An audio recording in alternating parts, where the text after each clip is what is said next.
Good morning, everyone. This is Kelley Hobart from Alpaca Direct, and I'm here on Technique Tuesday, and I have a pair of gloves that I'm knitting, and I wanted to talk about those pesky old holes that we get in our gap between our thumb and then between each of the fingers, and things that we can do to eliminate those gaps or at least make it easier to and better looking for our finished project so we don't have to do so much mending on our gloves.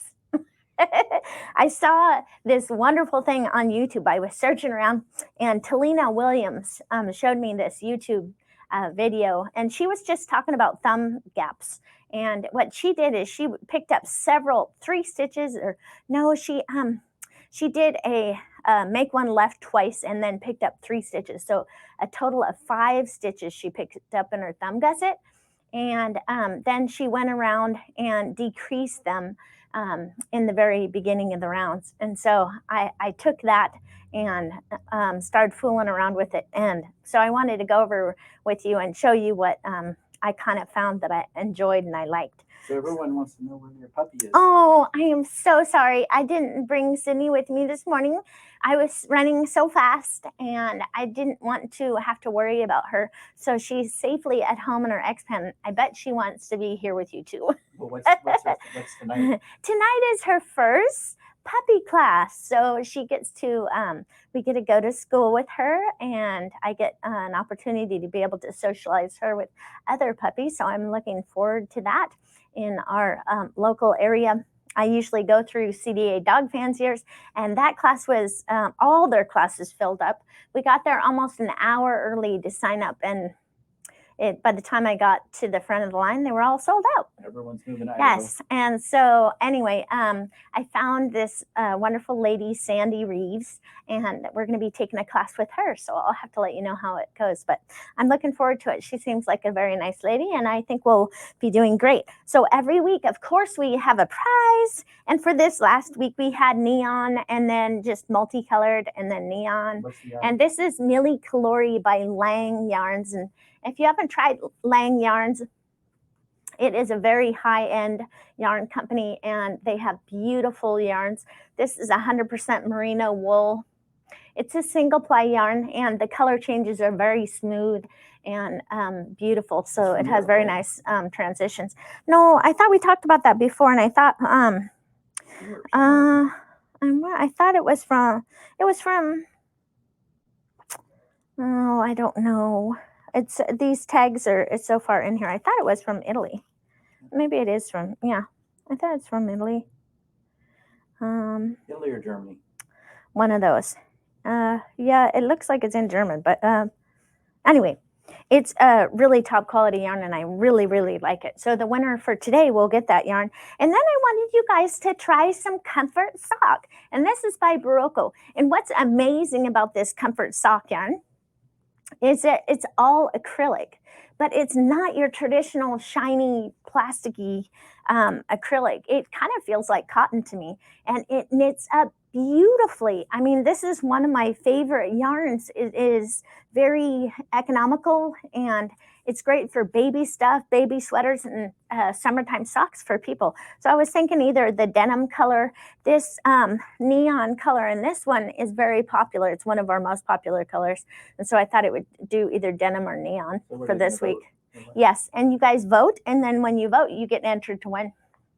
And so you'll be able to try this. Whoever wins this will be able to try it and see how they like it. And so people here, they want to know how they enter. Yeah, you post comments in comment section, and then you're entered to win. You can also tell us if you're working on some lovely projects, or as I'm going along, if I have I'm talking about a skill and you can think of something that is handy that you do, you can post those in the comment section and you'll be entered to win. And where they're from. Yes, and don't forget to let us know where you're from. And I love learning what you guys are working on, and I love new names of patterns and designers, and I love all that kind of stuff because I always like doing new projects. Several people like the denim. Maybe they want to see if you can zoom it in so they can see. Sure, can you see? The denim or neon? Yeah, I don't know if you're hearing what Jim's saying. Jim said denim or neon. That's my hubby in the background. For those of you who don't know who that is, he's my cameraman and everything kind of man. He basically just takes care of my every need. So, yes, and well, we take care of each other. Yeah. That's true. Yes, and he's walking. He's got his 2 new knees, and we are so blessed and so happy because we're looking forward to our summer, huh, Jim? Oh, yeah. Yep, and he'll be pain-free and walking great. He's already doing great in physical therapy, so I thought I'd come over here, Jim, and we can just take a look at these gloves. I as I'm doing these gloves, see, I've done a couple fingers already, and sorry, the light is leaving shadows on my, it's almost like, anyway, in here, let's look at this between this next finger. See here? Do you see how there's a gap between this side and that side? So that creates gaps in between your fingers when you're knitting them, right? And so trying to avoid making big holes here is what we want to do for when we're doing our fingers and or thumbs. Why does that happen? It just happens because you were knitting these stitches all together, and then there's no longer any working yarn going from this stitch to that stitch, so it just creates a gap. Okay. Yeah, and so let's look at this little, here's my thumb that I did using the techniques, and you can see how that's just, do you see how there's some like ladders right here? Those are easy problems to fix. Now that's with my little trick that I did. And so what I do is I like to leave my working yarn on the outside of my work as I'm going around. I just pull it to the outside so that when I'm mending, I can mend from the right side of my work. Sometimes I do that. Sometimes I turn it inside out. If you are mending from the right side of your work, it's sometimes easier to see so you don't do something stupid and have your a strand of yarn go where you don't want it to. So I'm gonna stick my finger in here so I can see. See, here's that thumb. And this is picking up the stitches using Talina's way of picking up the stitches. What are you doing here? You're picking up stitches? Well, no, I'm not picking up. What I'm doing, this was already done by me. I already did this earlier. Mm-hmm. So just to show them how you can kind of close up these little areas here, you could take your darning needle and just bring that working. I'll show you how easy it is once you have done these little tricks to actually close. Your goal when you're doing gloves and it's between the fingers and you're trying to mend or tighten up any loose spots is to create as little bulkiness underneath here, as little you don't want strands, you don't want it to be thick where you have your hands. Do you know what I'm saying? You don't want it to be thick. So you want to try like a Dickens to see if you can close up those holes. And you see that I'm just kind of going in between these stitches, and you see how I just went into the center of the stitch, and that way it's closing up the holes and it's not visible. Do you see that, Jim? Can you see it on camera? Yeah. Yeah, okay. Well, sometimes when I'm doing these, it's hard to see, and I like people to be able to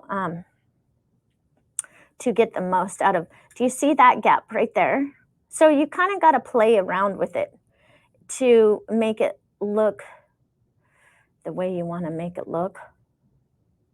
You see if anyone's from England, they'll know the word "mind the gap." Yes. Yes. Mind the gap.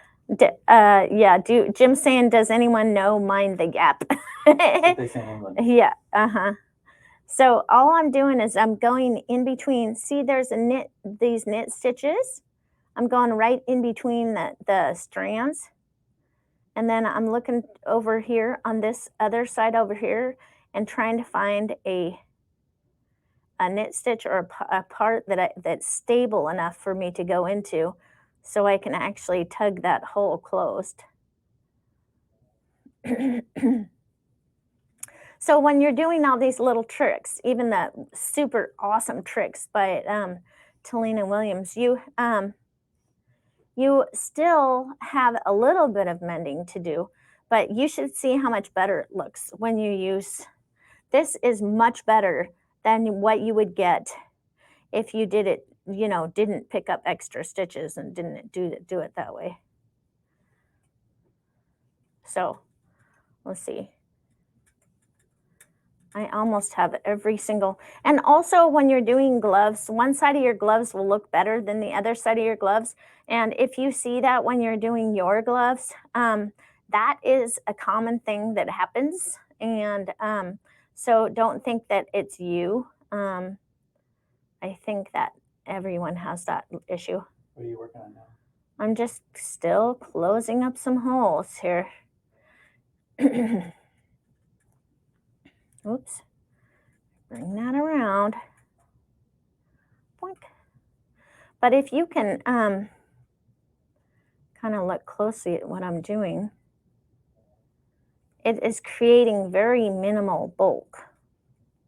Okay, I just closed it up. Now I can take this strand of yarn. See how it's all closed? Yeah. Can you see that? Mm-hmm. It's all closed. And now there's no gap, and your thumb is done. Isn't that cool? Mm-hmm.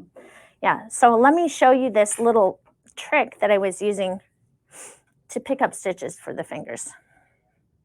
So first of all, when you're doing gloves, we start from the pinky going toward our front finger.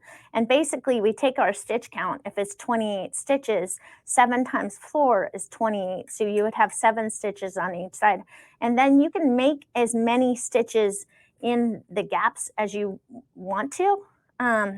But that's totally up to you. I'm looking to see what side I can work on and have it easiest to work on. Okay, I just got to grab some. Bring this around here. And when we're doing the magic loop and these cords kind of get tangled up, it does when you first get started. It's kind of a pain, but. So what are you showing here? I'm just showing them how to pick up stitches. You can look at it this way from this angle. It doesn't really matter what angle you're coming from. The gap that you're trying to close is from this gap right here on the edge of the finger, right? Okay. So if you're going to pick up stitches, what you want to do is you want to pick up stitches so that the knit stitch, I wish I had a pen, the knit stitch is a loop, right? Like this. It is a loop like this. See that loop right there? So you want to pick up your stitch where there's a loop in it so that when you are knitting your gloves, all the knit stitches are going up in the right direction and it looks really good. If you don't do it that way, it can look funky, right? So if I was going to pick up stitches here, I would hold this like this, and that's a loop right there. This strand of yarn right here is a problem because that strand of yarn can be, it makes a baggy, it makes a hole basically. So if Talina Williams was doing this, she would do a make one left and twist the strand like that. See how it has a twist in the bottom of it? When I did it, I didn't really, because what she did is she made all these stitches and she decreased them on the next round. What I thought was kind of cool was if you could make these extra stitches and then knit them together as you go. Do you know what I mean by that? So you knit them together as you go, and then you don't have anything that you have to decrease. So in this, right in the very center here is this right here is a knit stitch. But that one, if you just got that one, it would be too loose. So what she says to do is grab the second bar down. Is that cool? Yeah. To grab the second bar down because it's a little bit more stable than the first bar. And So we will grab that one with a, I'm trying to figure out what, I want to do it so that what I really want to do is have that strand and this strand and knit them together so that I'm not picking up. All I want to do is pick up a total of 3 stitches. I do not want to have a whole bunch of stitches in here.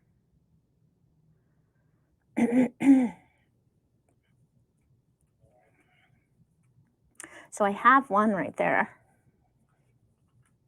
and I knit it together. Now, you can do some other things on this side over here. If you look, what I'm looking for right here is I'm looking for, I think I'll just make that this one and twist it. And then I have to look for another loop.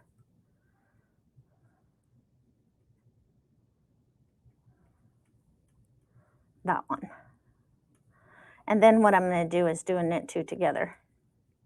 And then most of the patterns say either pick up 2 stitches in the gap or pick up 3 stitches in the gap.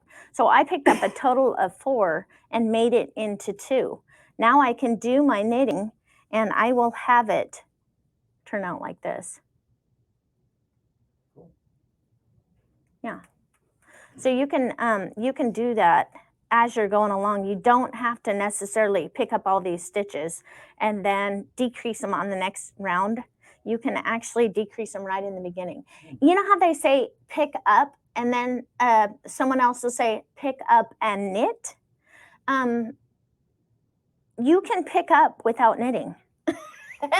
And then you don't have to decrease it as you go around. Also, some other things I wanted to talk about, like on this finger, see how I have one stitch here that's kind of baggy? Do you see that right there? How the stitch is a little tiny bit baggy? If that happens to you and you want to fix that stitch, just grab your crochet hook and pull it in. It will actually, you can pull the bagginess right out of it without having to worry about, see if this stitch right here,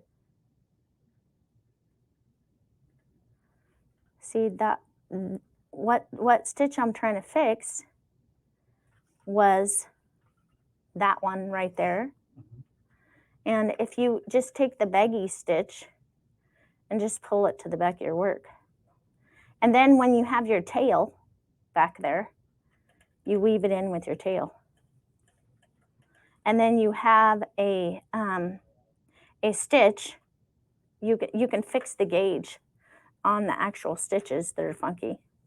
Like this one right here, see how that one's a little tiny bit big? You can actually fix that one too.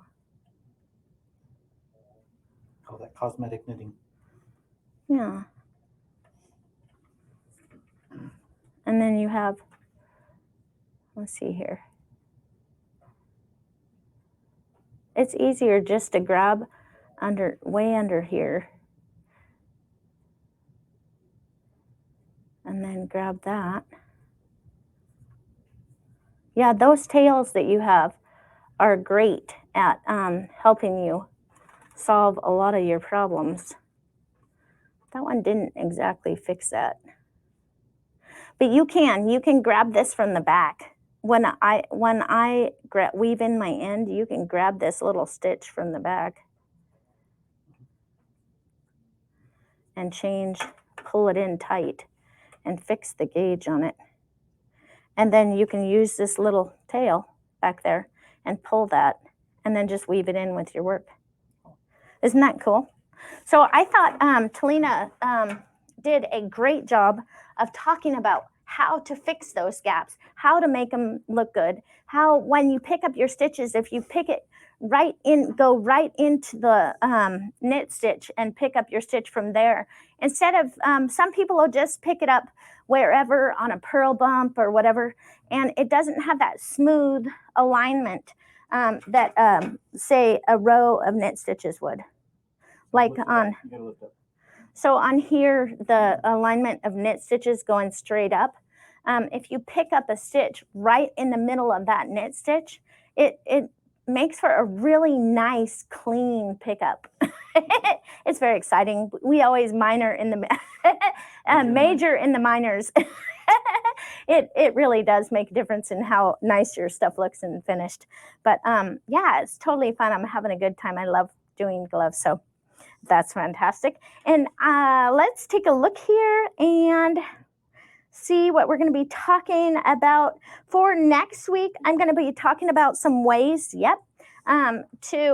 several ways that I have of keeping my yarns separate and under control when I'm doing color work, when I'm knitting color work. And I have some really easy ways to untangle yarn. And I wanted to show you my little tricks. Because when I first started knitting, no one showed that to me. It's only when I got way further along that I figured these things out. And wouldn't it have been great as a very beginner if someone had shown me that? These little tiny tricks that the more advanced knitters use, and have them share them with you so that you can enjoy it too. So don't forget, you guys, the prize for this week is Barocco Comfort Sock, which is a lovely acrylic yarn in blue or neon. And then for this week, it was the neon, or the, what did we call this one? Non-neon. Non-neon.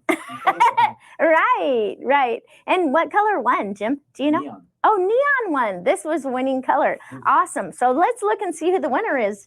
The winner is Shirley Brown. Shirley, yay! You won some lovely Millie Calori baby merino.